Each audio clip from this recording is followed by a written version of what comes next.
a gente tem muitas notícias nesse vídeo aqui do Raiz Tricolor. Então, já vou me apresentando direto, eu sou Gabriel Amaral, eu sou jornalista por formação, sou tricolor de coração, e você pode clicar aqui embaixo e se inscrever no canal Raiz Tricolor, porque a partir de agora a gente vai começar uma sequência de notícias importantes. Beleza? Então vamos embora.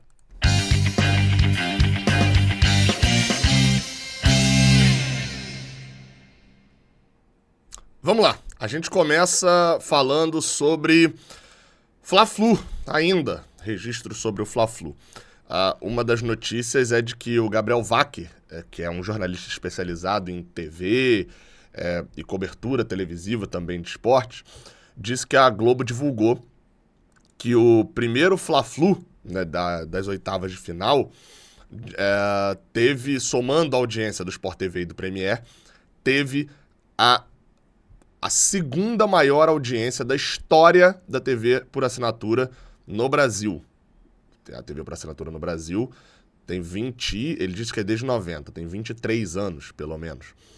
Apurei que o jogo marcou 17 pontos de audiência, somando Sport TV e Premier. 17 pontos é muita coisa nacionalmente. Pensando, é a audiência que, por exemplo, na TV aberta, só a Globo dá. Só pra vocês terem noção assim. Nenhuma outra emissora consegue dar esse valor, a não ser um caso esporádico e tal. Mas é uma audiência bizarra. E aí, ele ainda noticia que só ficou atrás, né? A segunda, porque a primeira é Paris Saint-Germain e Bayern de Munique, a final da Champions League em 2020, que foi exibida somente no TNT e que teve 20 pontos de média. Enfim, é meio bizarro, né? É meio bizarro aí nessa conta. Vale destacar, tá? Esse jogo foi mandado para terça-feira exatamente para isso. Exatamente para isso. Porque sabia-se que seria um confronto muito consumível, né? Porque não é só a torcida do Flamengo e a torcida do Fluminense que querem esse jogo. Esse era o jogo mais interessante das oitavas de final, em que pese no campo não ter sido, né? Fortaleza e Palmeiras foi muito bom, Botafogo e Atlético Paranaense foi muito bom. Então, assim, no campo em si, não foi exatamente o melhor jogo. Talvez Fortaleza e Palmeiras nem tenha sido. Botafogo e Atlético Paranaense talvez tenha sido, de fato, o melhor jogo mesmo. Mas, obviamente, todos os olhos vão estar atentos na ida, estiveram atentos na ida e vão estar atentos também na volta para esse jogo. Por isso que ela tirou esse jogo da Globo e jogou para o Sport TV, para o Premier, para gerar também mais assinaturas para esses canais, né? Outra notícia ainda relacionada ao Fla-Flu é de que o STJD, Superior Tribunal de Justiça Desportiva, pode denunciar a matéria do jornal O Globo, dizendo que o STJD pode denunciar o Gabriel Barbosa pelo pisão em Paulo Henrique Ganso. Segundo a matéria do jornal O Globo, a Procuradoria do STJD vai analisar as imagens, mesmo com o Anderson Daronco não tendo colocado qualquer relação a isso na súmula. Então, assim, o Daronco não botou nada na súmula falando do pisão, porque às vezes o cara não expulsa e ele diz que tomou conhecimento depois e etc, alguma coisa, mas não tem nada relacionado a isso. Na súmula, mesmo não tendo, o STJD pode analisar as imagens e solicitar uma denúncia, né, denunciar o jogador para o STJD. A Procuradoria pode fazer isso. Se for feito isso, ele seria julgado e aí talvez pegasse jogos de suspensão. Como torcedor do Fluminense, eu não me animaria muito com a possibilidade dele não jogar o jogo de volta. Primeiro, por quê? Porque ele não tem feito nada contra o Fluminense, então o ideal é que ele esteja em campo. Segundo, porque, vamos mais sério agora, né, sem a piadinha. Segundo, porque é muito provável que mesmo que saia o julgamento dele até a data do jogo, o Flamengo consiga um efeito suspensivo para julgar o recurso. Só explicando bem rapidamente, bem basicamente, para você entender. Vamos dizer que ele seja denunciado pela Procuradoria. O procurador vai denunciá-lo. Aí o STJD vai a julgamento, julga o Gabriel Barbosa e define, toma um jogo de punição. Aí o Flamengo tem o direito a recorrer dessa punição, para ser julgado de novo, trazer mais provas e tal. E enquanto ele recorre, o efeito suspensivo, ele pode ser pedido, por quê?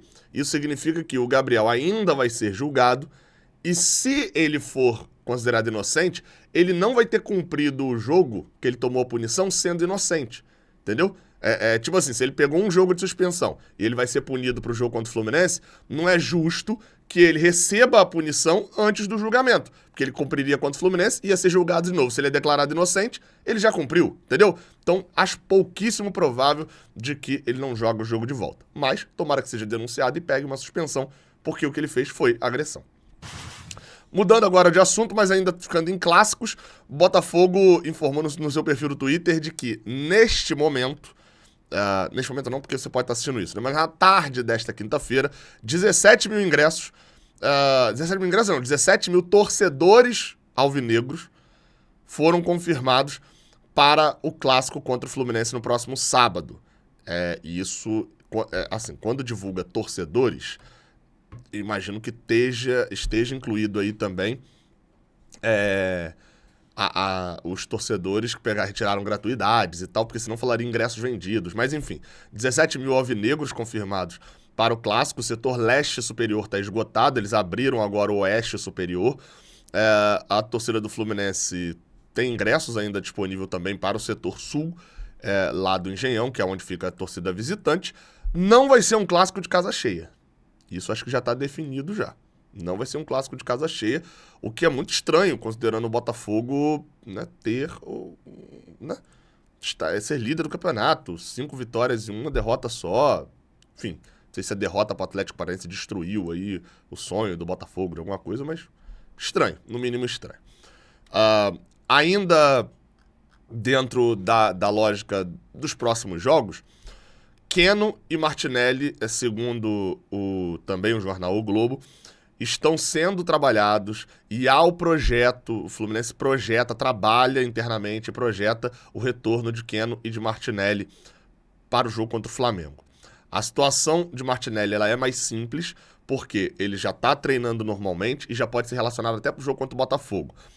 Não está na matéria deles, mas é uma informação que eu tenho, é que o Martinelli ele teve a lesão na final do Carioca, né? Para quem não se lembra.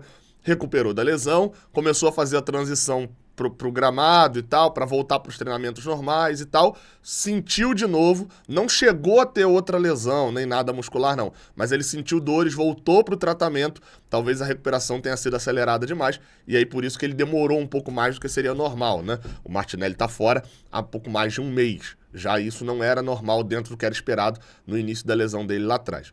Já o Keno não, o Keno se machucou tem pouco tempo agora, foi no jogo contra o River, há mais ou menos 2 semanas. 2 semanas exatamente, e tá dentro ainda do período, segundo a matéria do jornal O Globo, a situação não é tão favorável para ele, mas há essa expectativa de que ele já vá para a transição. O que é a transição?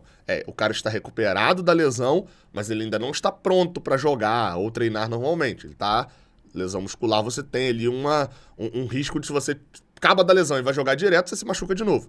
Então, ele tá já para entrar nessa transição física nos próximos dias e pode ser que volte pro Fla-Flu daqui a 2 semanas. E aí, quem tá fora de vez é o Alexander, né? Esse daí teve uma lesão de grau 2 no ligamento colateral medial e esse fica de fora mais de um mês, sem dúvida nenhuma. Mas, com a volta de Martinelli, pelo menos o Fernando Diniz já ganha mais opções para o jogo de volta e para a sequência da temporada. Outra notícia, e essa é a última aqui que a gente fala, é uma notícia muito complicada, porém importante. Saiu uma matéria no GE. Globo de que o Fluminense acaba de ser multado de novo pela Conmebol pelo uso de sinalizadores, dessa vez no jogo contra o River Plate. A punição também inclui um valor financeiro. A multa foi de R$40 mil. A parte dessa multa é pela questão dos sinalizadores e bombas, e parte dessa multa é por arremesso de copos vindo da torcida. Eu confesso que não vi isso, mas o fato pode ter acontecido mesmo. E aí, eu sei que a primeira reação de todo mundo é bem assim: R$40 mil, pô, isso é dinheiro de pinga pro Fluminense. Vou soltar os sinalizadores. E assim, ok, é um pensamento justo. Eu não vou negar que é um pensamento justo, porque de fato é uma multa muito pequena. O que eu vou trazer como alerta aqui, trago como um alerta? É importante. Sinalizador está proibido. Gabriel, você concorda com a proibição do sinalizador? Não. Acho que a proibição ela foi feita em cima do sinalizador de navio, lá do caso do Kevin Spada, lá atrás no Corinthians. Porém, também é fato de se dizer que o sinalizador atual também tem os seus riscos. Pesquise aí no Google, ou não pesquise se você tiver estômago fraco. Atlético Paranaense, o torcedor do Atlético Paranaense que foi acender um sinalizador no embarque do time do Atlético para a final da Copa do Brasil de 2019. O sinalizador não acendeu e acabou explodindo na mão dele. Ele perdeu todos os dedos da mão, ossos da mão dele cravaram aqui perto do olho e tal, enfim. Não é um negócio também que é só... Não, é fogos de artifício no geral, tá? Então são problemáticos. Mas enfim, voltando aqui para a pauta, é o seguinte... Tá proibido, não tá? Tá. A punição é branda? É, até ela ser forte. Eu fui dar uma olhada no Código Disciplinar da Conmebol. Por quê? Porque, recentemente, o River Plate também foi punido. O River Plate foi punido, reincidente, a mesma punição do Fluminense, por causa do uso de sinalizadores na partida contra o Sporting Cristal, mas ele já era reincidente. Então, assim, tanto o River Plate quanto o Fluminense estão... não necessariamente há uma punição, porque não quer dizer que a terceira não vai ser punição financeira, mas estão no risco. A Conmebol já fez punições mais fortes. E no Código Disciplinar, eu fui ver lá, eles encaram qualquer coisa, pra vocês terem noção, assim, sinalizadores, tá no capítulo 2, no artigo 12, no parágrafo 2. Tá incluído junto com acender sinalizadores, fogo de artifício ou qualquer outro tipo de objeto pirotécnico, usar a ponteira laser ou dispositivos eletrônicos similares, invadir ou tentar invadir o campo, lançar objetos, utilizar gestos, palavras, cânticos ou mesmo para transmitir qualquer mensagem imprópria. Esse daqui eles cagam, né? Racismo tá de boa pra Conmebol. Causar danos, enfim, invadir o campo ou confusão na arquibancada tá no mesmo artigo de acender sinalizador. A punição pode ser mais branda para um ou para outro, mas é a mesma coisa. E a punição para isso, a punição para esse tipo de coisa, ela pode ser... Deixa eu voltar aqui para poder te mostrar. Advertência, repreensão, multa. O Fluminense está na multa. Devolução dos prêmios, retirada do título. Olha só, isso aí vai para um nível muito mais alto, né? Aí a gente vem para as punições práticas para os clubes. Obrigação de jogar um ou vários jogos de porta fechada ou com um número limitado de espectadores. Fechamento parcial do estádio. Proibição de disputar um ou vários jogos num determinado estádio. Obrigação de disputar um ou mais jogos em campo neutro. E aí assim vai sendo. Redução de pontos, proibição de venda ou compra de ingressos, repetição do jogo e tal. Essas são as punições possíveis. Quais as punições que a Conmebol já aplicou e que a gente tem que ficar de olho para não acontecer? Recentemente, teve uma confusão no estádio do Colo-Colo. O Colo-Colo, no jogo contra o Monagas, lá no Chile, nessa Libertadores, teve uma confusão, uma briga de torcida, e como o Colo-Colo já era reincidente, já tinha tomado punição há 2 anos atrás e tal, o que aconteceu?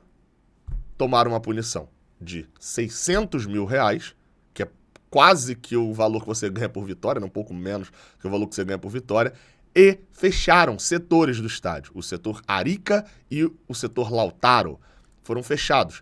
E, com isso, o Colo-Colo perdeu 1/3, 1/4 dos ingressos para o jogo contra o Boca Juniors, que vai ser jogado... Acho que já foi jogado, inclusive, né? Pesquisei aqui, já foi jogado. 2-0 pro Boca, eles perderam em casa, inclusive, com os setores fechados. E essa punição ainda valia no seguinte: mesmo se o Colo-Colo trocasse de estádio, iam ser fechados 2 setores, porque se fossem parecidos com esses setores que foram proibidos lá. E detalhe, a torcida do Boca teve o direito ao seu ingresso baseado na capacidade inteira do estádio. Ou seja, ficou quase que meio a meio, sei lá, o jogo entre Colo-Colo e Boca. Isso pode acontecer no Maracanã? Pode. E aí, assim, eu acho a festa do sinalizador bonita? Acho bem bonita. Mas 5 ou 6, um negócio pro alto assim, pra tirar uma foto pro Instagram, fica meio ridículo. Não é espetacular e tal como a gente vê. É uma merda? Eu vou repetir aqui. Mas, meu amigo, você quer ser campeão da Libertadores? Quer. Então você tem que sofrer a regra da Conmebol. Sabe qual competição que não tem regras baseadas nisso? A Carioca. No Mundial, a camisa tem que ser tipo assim, tipo essa daqui. Sem patrocínio nenhum. Só pode ter o patrocínio Master. As outras empresas estão fora. Você quer jogar o Mundial? Quer. Então pronto. Então você sofre as sanções. pode brigar, pode lutar, pode ir fazer o que quiser, soltar um fogo. Não, isso não pode não. Soltar fogos na série da Conmebol é proibido, não recomendo. Mas pode fazer o que? Mas tem que seguir as regras, pô. E aí, assim, pode acontecer de nas oitavas de final. Vai ser muito legal. Não, vamos desafiar a Conmebol. Vou soltar o sinalizador aqui, acender o sinalizador na arquibancada. Vai ter... Nossa, desafiamos, mostramos quem é que manda. E aí as oitavas de final é sem o setor sul no Maracanã. Cada um faz sua opção. E aí vai ter o quê? Festa de sinalizador na leste? Tá, as quartas é sem setor leste também. Vai desafiar? Me parece pouco inteligente. Enfim.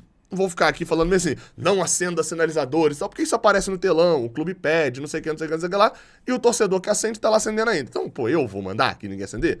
Mas acho importante destacar esse ponto, de que quer acender o sinalizador? Acende, passa pela barreira, bota dentro do tênis, tal, faz o que quiser. Mas saiba que o Fluminense pode tomar uma punição grave, e eu vou repetir o que eu falei. Ah, Conmebol nunca pune isso. Até punir. E você acha que ela vai escolher quem pra punir primeiro? O time argentino, o River Plate? Você acha mesmo que a Conmebol vai punir o River Plate antes de punir o Fluminense? Aí você tá querendo desafiar a Conmebol e sendo ingênuo pra cacete. Enfim, o aviso tá feito pela Conmebol. Punir o Colo-Colo. É raro isso acontecer? É, mas punir o Colo-Colo. Deve estar babando pra punir alguém que meteu 5-1 no River Plate e que pode ser mais um brasileiro campeão. Quiser desafiar, beleza. Eu vou estar lá no setor de imprensa lamentando que o setor sul vai estar fechado e a gente vai estar jogando oitava de final de Libertadores para 30 mil, 25 mil tricolores. Porque tem um detalhe, as cortesias da Conmebol vão estar lá inteirinhas, tá? 6, 7, 8 mil cortesias. Quem vai perder ingresso é você, do setor sul, que tá brigando hoje com o sócio do Fluminense para comprar ingresso. É, meu amigo, é o seguinte, ao invés de 50 e poucos mil ingressos, a gente vai ter 25, 26, 30 para comprar. Enfim, opção de cada um. Tamo junto, até a próxima, valeu.